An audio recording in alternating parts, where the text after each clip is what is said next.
Hey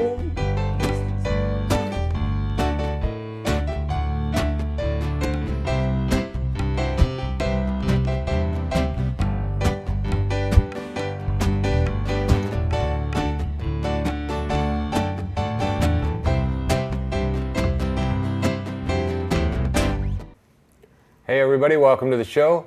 I'm your host, Marijuana Man. Thanks for tuning in. Sure appreciate your support and your viewership. Now on today's show, I'm going to work on trying to get back to the origins of the hybridization of marijuana.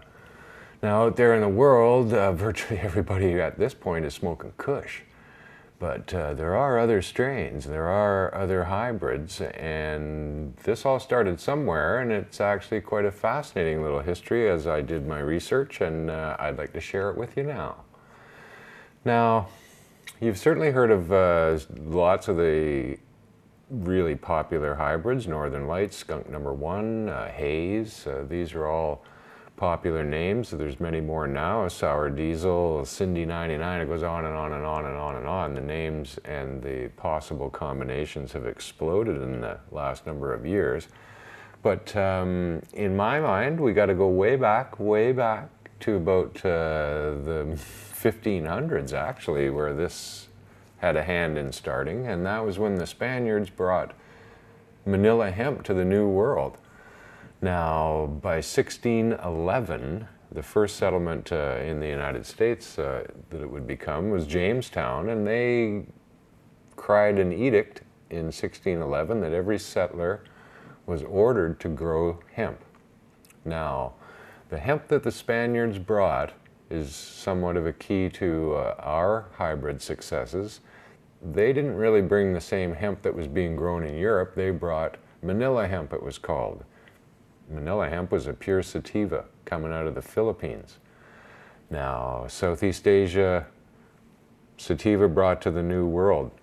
Now, another key factor in the olden history of this is Jamaica. When Jamaica was taken over by Europeans, they brought slaves there to work the cane fields, and in 1838, slavery was abolished on that island. Now they needed somebody to do the work, so they brought servants from India, and those servants brought ganja. So that's a little key to it all here now, how these sativa strains got set up in the New World. Now, there was also sativas from Thailand, Southeast Asia, Colombia, India, Hawaii, and Mexico. Hawaii, probably the seeds would come from Southeast Asia, well, from travelers, and certainly once the Vietnam War started, the soldiers coming back would be bringing genetics with them. Now these factors all come together a little bit to set the stage for what was about to happen to marijuana on the world stage, and that was the revolution that took place in the 60s. Now the young people then, they needed to set themselves apart from their parents, and they needed their own intoxicant, and alcohol just wasn't going to cut it.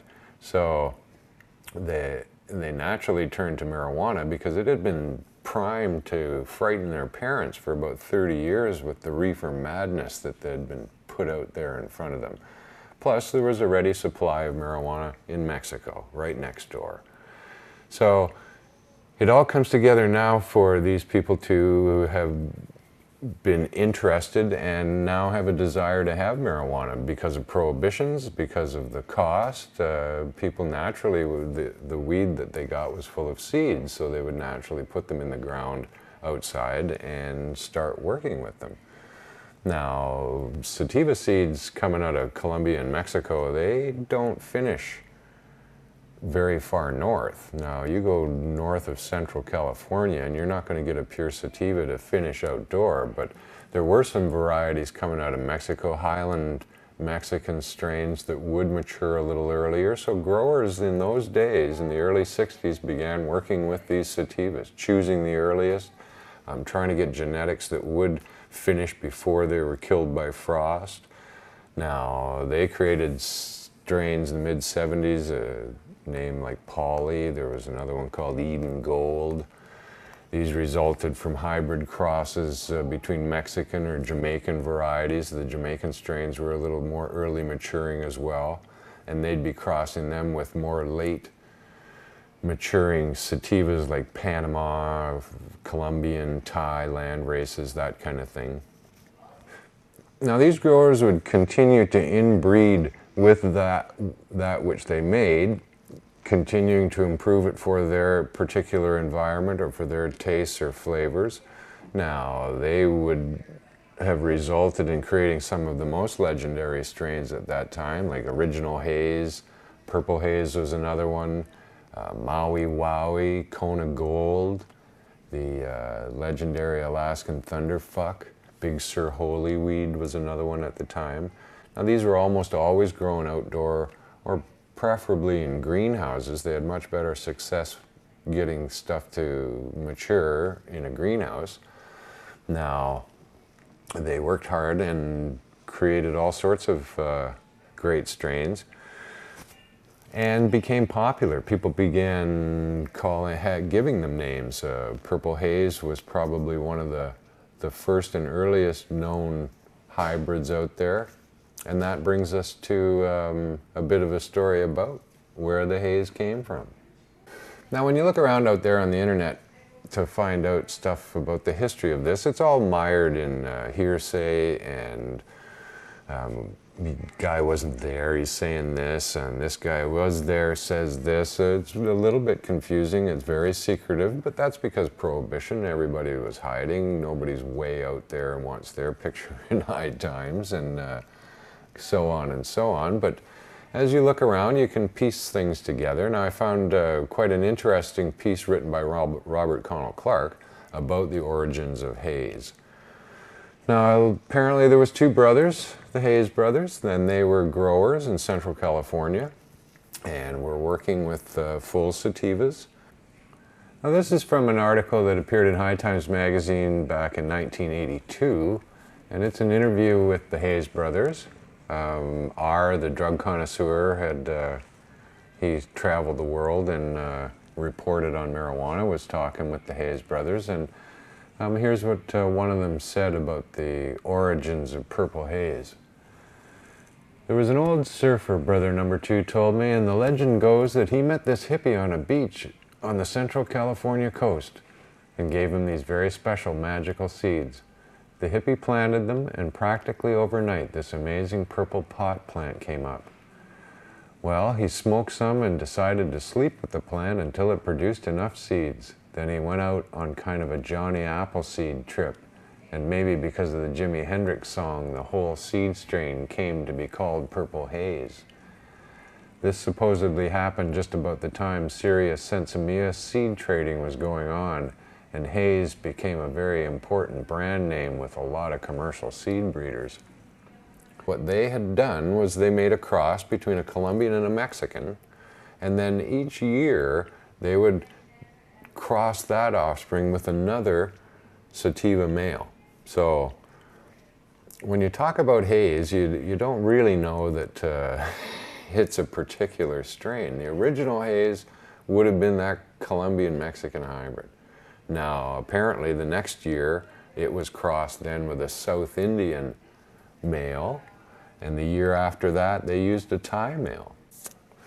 Now, another key factor to the hybrid highway, as I call it, is the introduction of the Indica. And that was late 60s. The revolution was in full swing. Rolling Stones, what did they go to Morocco in 1967? That became international news. Every hippie on the planet wanted to go there too, and quite a number of them did. So consequently, you got to figure that hash smoking round weed, they're bringing seeds back. And Indica seeds did in fact begin to come back into North America.